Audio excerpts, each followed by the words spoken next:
Pemirsa Ketua DPP PDI Perjuangan, Dedi Yefri Sitorus di Nusa Dua Badung Kamis 31 Juli 2025 menyebut Ketua Umum PDI Perjuangan Megawati Soekarno Putri menginstruksikan kepada seluruh kader untuk mendukung pemerintahan Prabowo Subianto.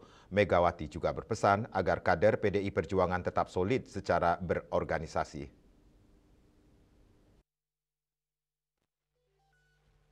Ketua Umum PDI Perjuangan PDIP Megawati Soekarno Putri menginstruksikan kepada seluruh kader untuk mendukung pemerintahan Prabowo Subianto.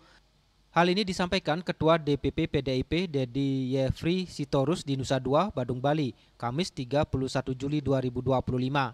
Megawati meminta seluruh kadernya mendukung pemerintahan Prabowo segala upaya yang positif untuk menjaga negara, menghadapi krisis fiskal, defisit, pembayaran utang luar negeri, tantangan geopolitik, hingga tekanan ekonomi global. Megawati juga berpesan agar kader PDIP tetap solid dalam berorganisasi. Megawati juga ingin agar para kader PDIP utamanya bisa selalu menjaga soliditas partai. Kantor Berita Antara mewartakan.